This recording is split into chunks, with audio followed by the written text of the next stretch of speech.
All right, guys, we are back for another episode of the On Call Empath. And today I have a very special guest, Sarah Kreuz. She is a marketing mentor. And this is definitely for all you empaths that you don't want to miss this episode. We're going to be talking about all kinds of things from not caring what other people think and the importance of just setting boundaries and people pleasing. You don't want to miss it. So, Sarah, pleasure having you. I love the content that you have on Instagram. Thank you for coming on the On Call Empath. Thanks for having me. Absolutely. So you've got a very interesting backstory, and this is something that I was reading before I invited you on the podcast. But if you can just kind of go over it with our audience members about being detained, mental hospital, and just your whole background and how you became so successful as a marketing mentor. So I guess we're just going to get straight into it, right? Right. So 2 or 3 years ago, I define it as a combination between a mental health breakdown and what some people would refer to as a spiritual awakening. And I feel like it's important to mention that because there is this aspect of what's happening internally that's basically still unknown, right?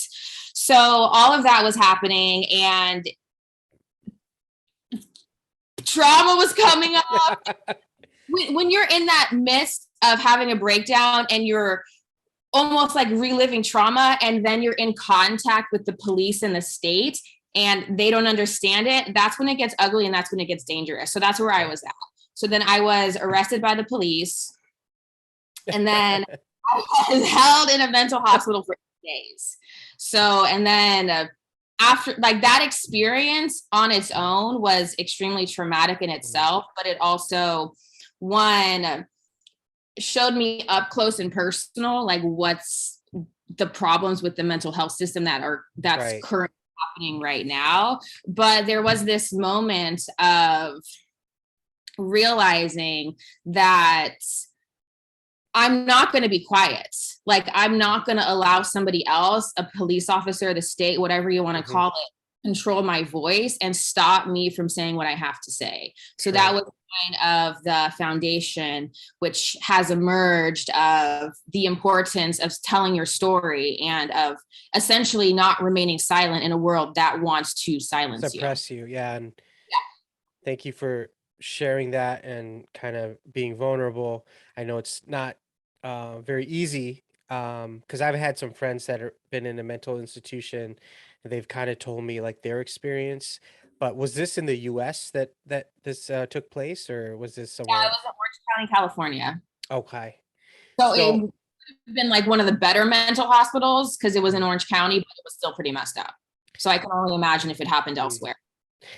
now I'm sure there's a lot of people wondering, like, okay, we see the Hollywood movies where you go in and they is it kind of like that where just kind of strap you down and put you in a room padded? Is that how it is, or is it Yeah, so totally I was in a straitjacket and they transferred me to the hospital. So they left me in a room that they can see. So I was on watch. Mhm. And it was, there were the bars on the window. And at one point I was like thinking, I was like, can I get out of here? But I don't want to be that person who tried to escape the mental hospital and it didn't work. So yeah, it was very much like, it's like a prison. Like they're keeping you in.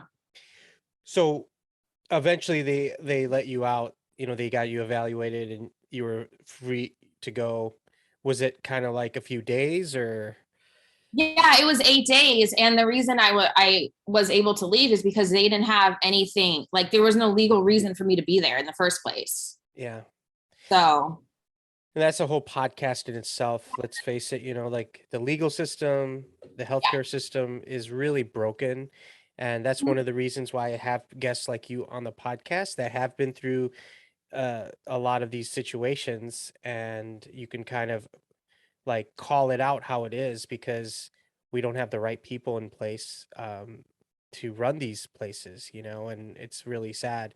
But it's good to know like exactly what goes on, because I know I get a lot of people, empaths, trauma victims that have gone through that.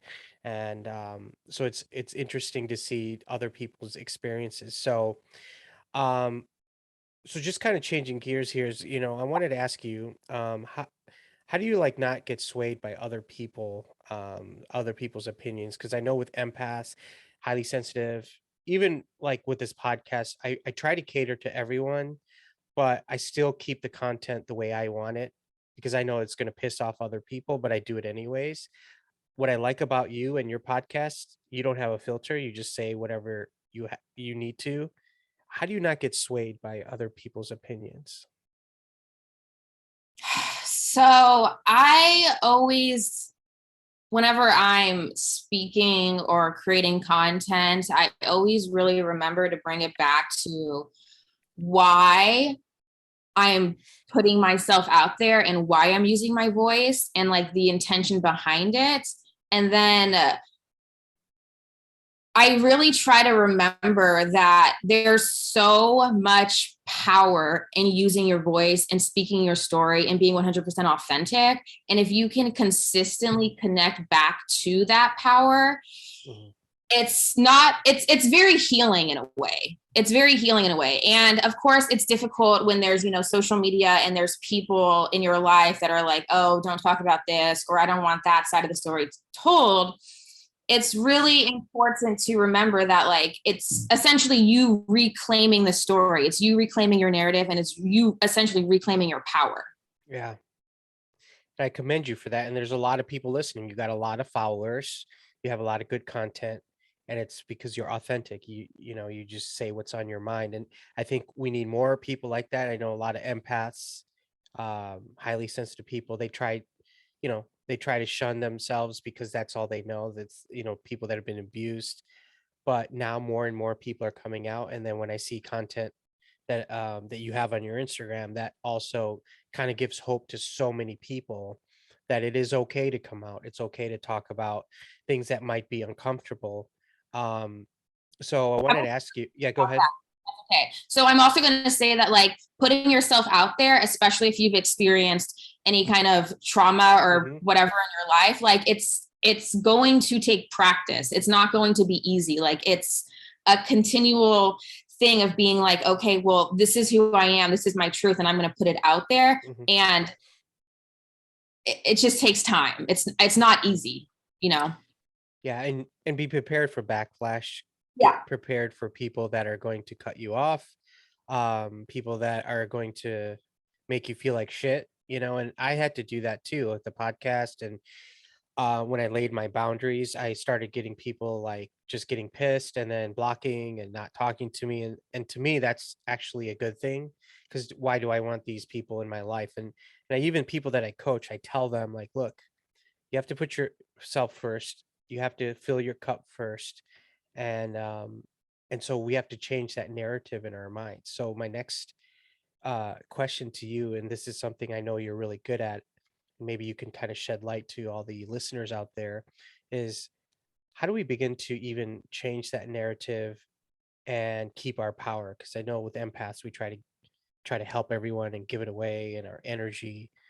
What are some things you can kind of tell the person that might be resonating with you?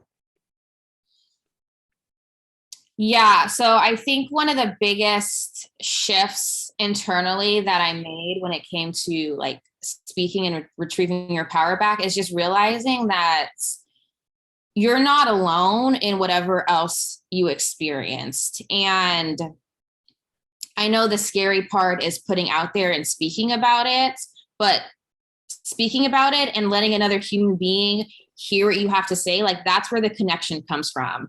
So it's shifting the way you see it, but then I guarantee you, like the more you share, the more you're going to realize that there's other people out there that have experienced the same thing. And then if Absolutely. you Yeah.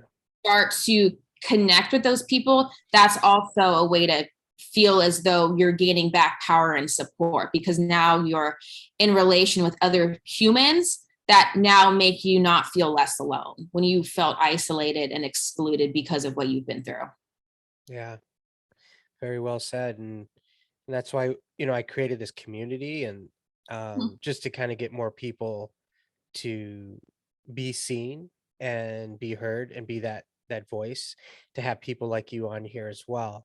Um, why do you think it's there's a need of taking that risk though? I mean, why do you think that's important, being seen, being heard? Because there's some people are like, there's no point. I'm gonna not rock the boat. I don't want to piss anyone off. I'm just gonna kind of live my life this way, and I'm happy with that.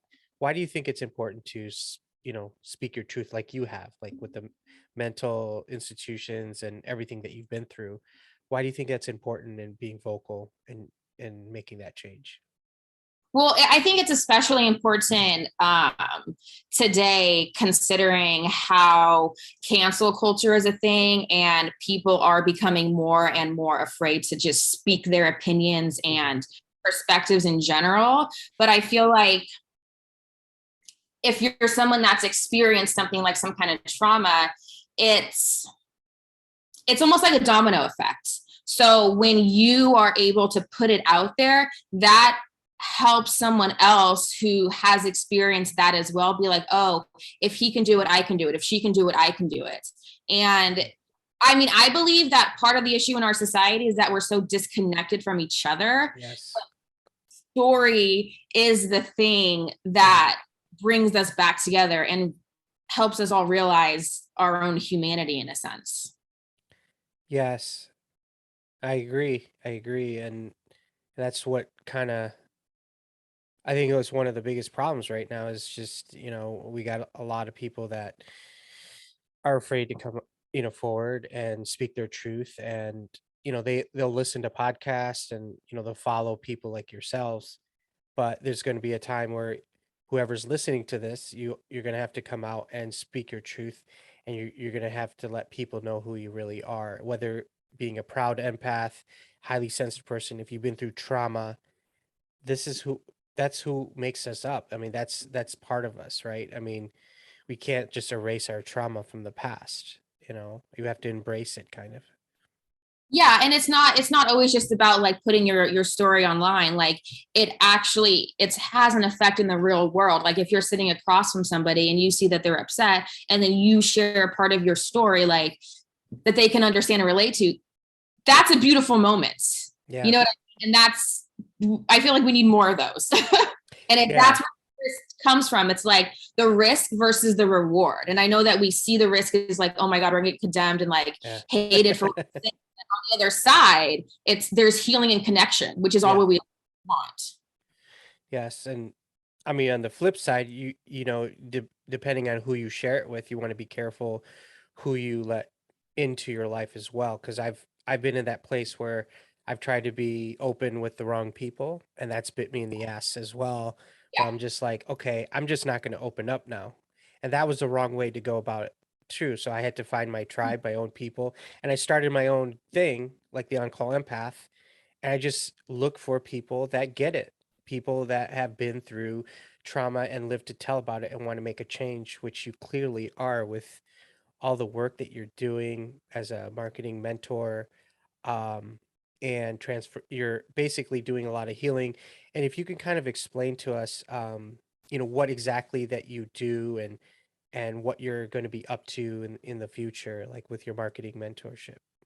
Yeah. So I know that like a marketing mentor in the space of like an empath podcast probably sounds kind of weird, but the Yeah. is like what so my specialty is in the healing and transformational space, so I'm in Hmm. a lot of the launches that you probably see from a lot of different spiritual teachers, Sure. and it's the same thing. It's like that process of like, okay, first it's understanding that your story matters and then putting it out online and then turning it into, well, what do I have to teach and what do I have to share, Hmm. right? So it's does that make more Yeah. sense to So say it like you're basically helping the before like somebody's wants to get their story out, you help them with that part, like just to kind of launch it, kind of. yeah, stories, and then we do a lot of launching of programs. Okay. Yeah, in the spiritual and transformational space. So a lot of like trauma programs, a lot of like meditation, that essence. Yeah. Awesome. Well, definitely check out your Instagram. Can you just tell us where we can find you on social media for all the listeners out there? Yeah, so I'm mainly on Instagram, and it's just my name, Sarah F. Kreuz, which I'm Okay. sure you can find spelling when you look at this podcast. And then just online at my website, sarahcreuz.com. All right. Well, it was a pleasure having you on the podcast, and just keep up the amazing work you're doing. Definitely, when I came across your content, I was like, people need to hear more of this, just your story. So you're changing lives. So keep on doing that. Thank you. Right back at you. This is an amazing podcast, and I love the people that you're reaching. It's very needed in this world right now. So I appreciate Yeah, that. absolutely.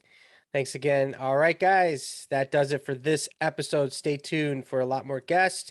Please subscribe if you're watching this on YouTube, and definitely helps me out. Stay tuned for the next episode, and we are out.